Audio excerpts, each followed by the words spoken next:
So now we are on the ligaments. ठीक है, ligaments क्या होते हैं, मैंने आपको इससे पहले भी बताया था स्टूडेंट कि ligament is also one of the type of connective tissue. ठीक है, and ligament is a connective tissue that connects bone to bone. ठीक है, लिगामेंट क्या है, एक कनेक्टिव टिश्यू है. कनेक्टिव टिश्यू है तो मतलब कि ये आपको क्लियर होना चाहिए कि लिगामेंट भी क्या कर रही है, कि किसी ना किसी चीज को कनेक्ट करने का काम कर रही है, कोई ना कोई पार्ट को कनेक्ट कर रही है एक दूसरे से. ठीक है, सो this is that's why this is put in the category of connective tissue. ठीक है, तो दिस कनेक्ट्स किसको कनेक्ट करती है, ये it connects bones to bones को कनेक्ट करती है. मैं आपको एक ट्रिक दे रही हूँ, आप क्योंकि अभी मैं आपको टेंडन बताऊंगी ना तो आप कंफ्यूज हो जाओगे स्टूडेंट्स कि हम याद कैसे रखेंगे. तो एक सिंपल सी ट्रिक है, छोटी सी, BLB. Clear, BLB. सो B इंडिकेट्स बोन. ठीक है, this B also indicates bone and this L indicates ligament.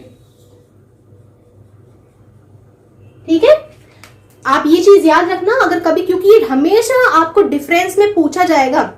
आपको ये क्वेश्चन हमेशा आ सकता है ऐसा कि just write down the difference between ligaments and tendons. ठीक है, तो आपको पता होना चाहिए. तो हमेशा आप गड़बड़ करते हो कि उसको उल्टा लिख देते हो. तो always remember this by the trick BLB. B indicates bone, ligament, bone. मतलब कि the ligament that connects bone to bone. Got it? The ligament that connects bone to bone. So this is BLB. तो है ना, आपको clear हुआ, bone to bone connect करती है. अब कैसे कनेक्ट करती है, अब मेरा हाथ है, आपको दिख रहा है ये वाला पार्ट, ये पूरा हैंड है. ठीक है, तो इतने हैंड में यहां से यहां तक एक हड्डी है मेरे पास, सभी के पास, नॉट ओनली आई एम. यहां से यहां तक एक बोन है. ठीक है, सिंगल बोन है, थिक बोन है. उसके बाद यहां से यहां तक दूसरी बोन है. यहाँ पे दो बोन्स होती हैं, तभी आप टच करोगे तो बीच में आपको खाली हल्का सा लगेगा. तो यहाँ पे दो बोन होती है. तो एक बोन ये, दूसरी बोन ये, एक ज्वाइंट पे कनेक्ट है. This is joint. ये ज्वाइंट है जो दो बोन को कनेक्ट कर रहा है. अगर ये ज्वाइंट नहीं होता तो ये स्ट्रेट होती है ना. तो मैं आई वुड, मतलब कि मैं इसको मूव नहीं कर पाती, मैं ऐसे मूव नहीं कर पाती, बेंड नहीं कर पाती. बट यहाँ पे कोई ज्वाइंट है. ज्वाइंट मतलब the joint that is joining the thing, जो ज्वाइन कर रहा है. अब कैसे ज्वाइन कर रहा है मैं आपको बताती हूँ. मतलब कि एक बोन दूसरी बोन से कनेक्टेड है थ्रू समथिंग. ठीक है, कैसे कनेक्टेड है देखो. One bone, this is another bone. एक हड्डी दूसरी हड्डी से कनेक्टेड है by a connective tissue. This is ligament and this is the ligament. तो एक बोन दूसरी बोन से कनेक्टेड है इस तरीके से, ये पकड़ के रखती है साइड से, पूरा अटैच है एकदम. ठीक है, सो दिस इज द लिगामेंट. अब आप सोच रहे होंगे कि ये यहाँ पे खाली जगह है, ये क्या होता है. तो I am indicating with the red colour. वे तो यहाँ पे स्टूडेंट्स, यहाँ पे भी कुछ सब्सटेंस फिल होता है जिसको मैट्रिक्स बोलते हैं. ठीक है, और ये सब्सटेंस भी क्या होता है, ये कनेक्ट करने का काम करता है, सिर्फ भरा रहता है. ठीक है, बट जो प्रॉपर कनेक्शन है एक बोन को दूसरी बोन से कनेक्ट करेगा तो आपको लिगामेंट करेगा. और लिगामेंट क्या है, दिस इज कनेक्टिव टिश्यू. अब जो लिगामेंट है, आई थिंक ये क्लियर है आपको. Now the ligament contain collagen fibres and elastin fibre. अब आपने देखा होगा कि जब भी मैं हैंड मूव कर रही हूं तो यहाँ पे अगर कुछ ऐसा कनेक्शन होता है जो बहुत ज्यादा टाइट होता, जिसमें फ्लेक्सिबिलिटी नहीं होती, जिसमें इलास्टिसिटी नहीं होती, तो क्या मैं ऐसे मूव कर पाती. ये ऐसा का ऐसा ही बना रहता, स्ट्रेट का स्ट्रेट बना रहता. ठीक है, बट यहाँ पे कुछ ऐसा कनेक्शन है जो बढ़ रहा है, कम हो रहा है, रिलैक्स हो रहा है, कॉन्ट्रैक्ट हो रहा है. किसके जैसे, इलास्टिक के जैसे. आपने देखा होगा ना, इलास्टिक आती है, आप है ना, इलास्टिक रबर जो होती है वो खिंच जाती है. तो ये जो आपकी लिगामेंट्स है ये भी एग्जैक्टली आपके रबर के जैसे ही काम करती है. कैसे काम कर पा रही, क्योंकि इन लिगामेंट्स में कुछ ऐसे फाइबर्स हैं, कुछ ऐसे सब्सटेंस से मिलके बनी है ये, जो कि इलास्टिसिटी प्रोवाइड कर रहे हैं, जो फ्लेक्सिबिलिटी प्रोवाइड कर रहे हैं. And what are that fibres, these are collagen and elastin fibres. तो आपको ये क्वेश्चन पूछा जा सकता है, what made the ligaments elastic. Ligaments को इलास्टिक कौन बनाते हैं? तो elastin fibres and collagen fibres, but not very elastic, but बहुत ज्यादा भी इलास्टिक नहीं है कि आप चाहो कि ये जो आपका हैंड है यहाँ से नीचे तक चला जाए, आप चाहो कि जो जिस एरिया में आप उसको स्ट्रेच कर पाओ कहीं भी आप स्ट्रेच कर लो, तो ऐसा नहीं है। कुछ हद तक ही ये क्या करेगा, इलास्टिक हो पाएगा, कुछ हद तक ये खिंच पाएगा, ठीक है, इतना है तो इतना ही खिंचेगा, ऐसे नहीं कि बहुत दूर तक आप इसे मतलब खींच लो, स्ट्रेच कर लो, अंडरस्टूड। तो बहुत ज्यादा इलास्टिक नहीं होता है, बट इलास्टिक इतना होता है कि हमारा जो बोन्स है वो इजी मूवमेंट कर पाए। Clear? Now ligaments has a little matrix.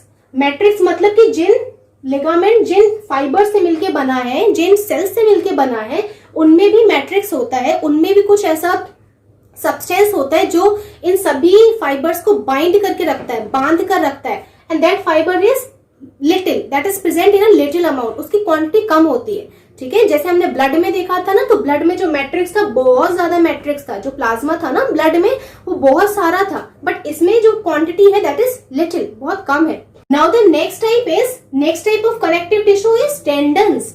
अब टेंडन्स क्या होते हैं? तो the connective tissue that connects bone to muscle, again new trick, B indicates bone, oh sorry, BTM, tendon, muscle, ठीक है। तो या तो सिंपल ये है, या तो आप BLB याद कर लो, ठीक है। अगर आपको BLB याद है तो आपको ऑटोमेटिकली ये तो क्लिक हो ही जाएगा कि टेंडन फिर बोन टू मसल कनेक्ट करेगा। अगर नहीं हो रहा है फिर भी आप ये देख लो कि BTM मतलब बोन टेंडन मसल, ऐसी टेंडन जो मसल को बोन से कनेक्ट करने का काम करती है, हड्डियों को मांस से जोड़कर रखती है। आपने देखा होगा, अगर आप लोग नॉन वेजिटेरियन हो या नहीं भी नॉन वेजिटेरियन हो, तो नॉर्मली आप सभी ने देखा होगा टीवी में या किसी को खाते देखा होगा नॉनवेज, तो वो जब भी नॉनवेज खाते हैं ना तो बहुत ऐसे टीयर करते हैं, खींच खींच के खाते हैं, ठीक है। आप भी खाते होंगे, तो ऐसे खींच के क्यों खा रहे हो आप? आपने हड्डी के पीस जो ले लेते हो, बोन का पीस, उसमें से फिर जो मांस होता है, जो मसल्स होती है, उसको खींच के खाते हो। Why you are just pulling out the thing very tightly, बहुत हार्डली आप पुल क्यों कर रहे हो? क्योंकि जो मांस है ना, जो मसल है, वो हड्डियों से इतनी टाइटली बाइंड रहता है कि आपको उसको रिमूव आउट करना पड़ता है। और वो इतने टाइटली बाइंड होता है कैसे बाइंड होता है? तो बिकॉज ऑफ दिस टेंडन। यही वो रीजन है जिसकी वजह से आप इतना स्ट्रेच करके खाते हो, इतना बहुत पुल करके खाते हो। क्लियर? तो वो टेंडन है जो आपको मसल को बोन से अटैच करने का काम करता है। So it's a connective tissue that connects bone to muscle. बस आपको इतना ही ऐसे पॉइंट्स लिखना है। अगर आपको क्वेश्चन पूछा जाता है तो आपको एकदम पॉइंट टू पॉइंट लिखना है, ठीक है।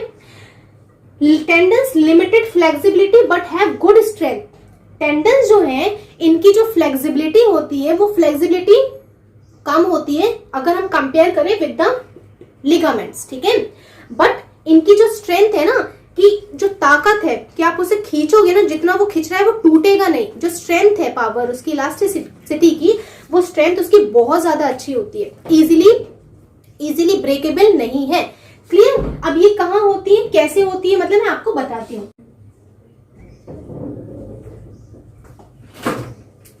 जैसे ये हड्डी है, बोन है, अब बोन से पूरा मांस अटैच है,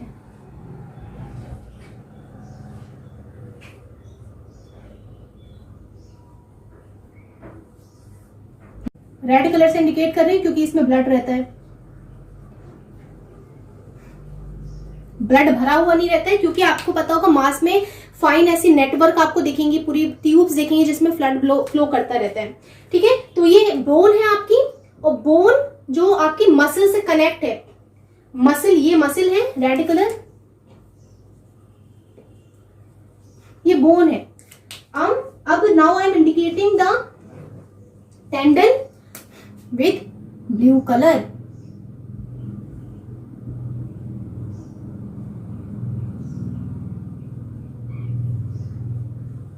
दिख रहा है आपको ब्लू?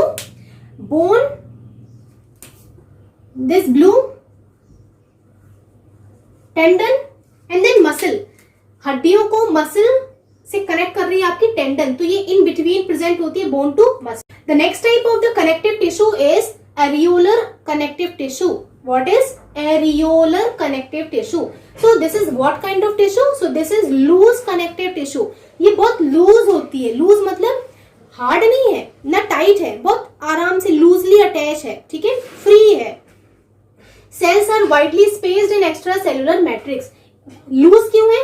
कभी भी जो चीजें लूज होंगी मतलब कि उनकी जो सेल्स हैं बहुत दूर दूर है. क्लियर? और दूर दूर है तो उनके बीच का जो मैट्रिक्स है, जो अलग अलग सेल्स के बीच का जो मैट्रिक्स है, क्लियर हो रहा होगा आपको कि एक सेल ये, दूसरी सेल ये, तीसरी सेल, तो इनके बीच का जो मैट्रिक्स है बहुत सारा मैट्रिक्स अवेलेबल है, ठीक है. और सेल्स बहुत दूर दूर है, और जब सेल्स दूर दूर रहेंगी तो वो हमेशा लूज रहेंगी, और जब सेल्स बहुत पास पास में रहेंगी, कॉम्पैक्टली पैक्ड रहेंगी, तो वो हार्ड हो जाएंगी, ठीक है.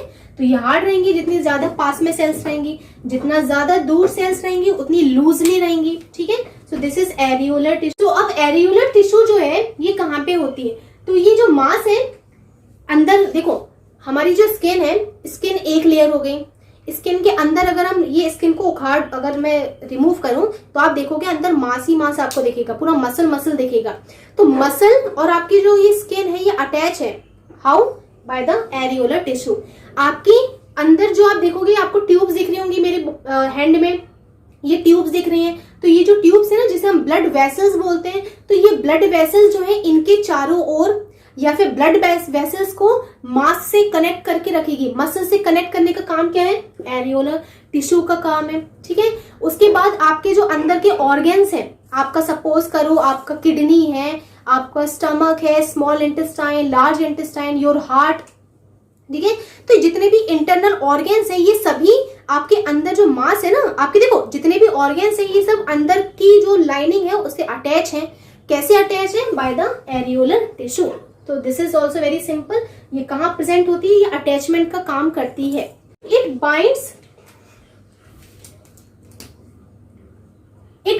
स्किन टू मसल, बता दिया मैंने. It fills space inside organs and hold them in place.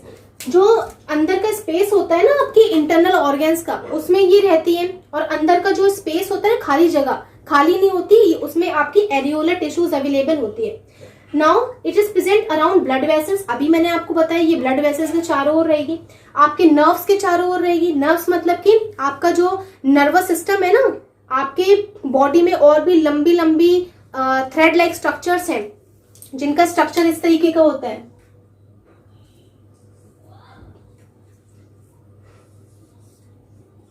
आप सोचोगे मैम ने इतनी लंबी क्यों बना दी? तो बेटा दिस इज द लार्जेस्ट, ये सबसे लॉन्गेस्ट सेल है, नॉट लार्जेस्ट, ये सबसे लॉन्गेस्ट सेल है आपकी बॉडी में, सबसे लंबी रहती है. और आपको पता है इसकी लेंथ कितनी है?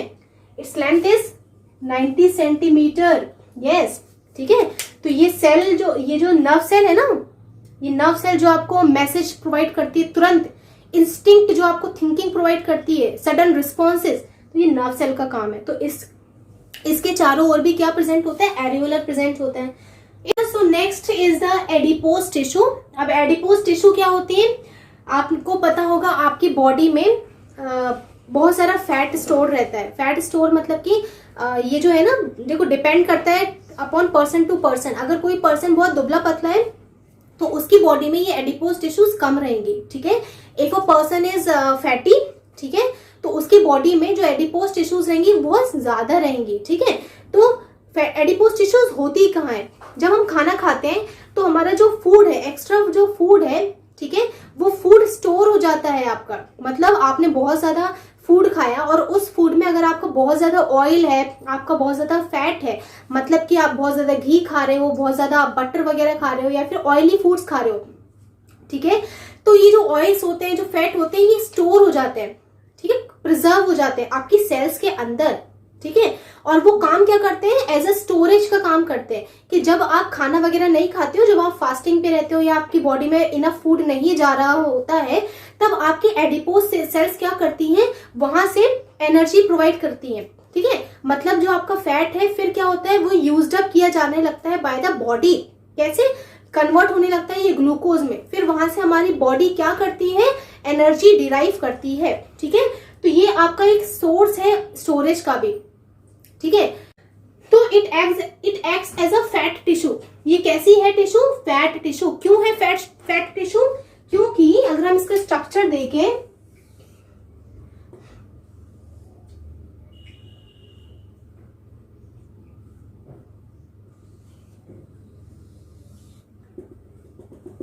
ये सेल है, ऐसी बहुत सारी रहेंगी तो टिश्यू हो जाएगी, ठीक है। अब इसके अंदर जो दिख रहा है आपको, ये फैट है, पूरा फैट का ग्लोब्यूल है, पूरा ऑयल फिल है, ठीक है, इसलिए इसे बोला जाता है फैटी टिश्यू। ये एक्ट करती है एज अ फैट टिश्यू। अब अगर हम बायोलॉजी की लैंग्वेज में देखें तो आपकी जो एडिपोज टिश्यूज हैं, एडिपोज सेल्स हैं, एक पर्टिकुलर अगर मैं एडिपोज सेल की बात करूं तो इसको नाम दिया गया है एडिपोसाइट्स। एडिपो मतलब फैट, साइट मतलब अगेन सेल। ये बायोलॉजी में क्या है बेटा, आपको कोई भी चीज मगअप करने की, बहुत रटने की जरूरत नहीं है। आपको अगर ये सब चीजें पता है ना, आपको कोई भी टर्म आप उसको ब्रेक करके उसकी मीनिंग निकाल पा रहे हो ना, तो आप उसकी डेफिनेशन बना सकते हो, क्लियर। और आप इतनी भी चीजें लिख दोगे ना, आपको पूरे मार्क्स मिल जाएंगे। इसलिए बायोलॉजी याद नहीं करो, जो मैं चीजें बताती हूँ ना आपको हमेशा, कि बेटा adipo means fat, cyte means cell, ठीक है। तो आप उसको बायोलॉजी में कहीं भी अगर ये साइट वर्ड आ रहा है तो you can use the site, you can use cell at the place of site, ठीक है, आप यूज कर सकते हो। तो एडिपोसाइट मतलब the cell that contain, that has fat inside it. Simple, this is the definition of adipocyte, ठीक है। तो आपकी फैट सेल्स को हम क्या बोलते हैं? एडिपोसाइट्स भी बोलते हैं।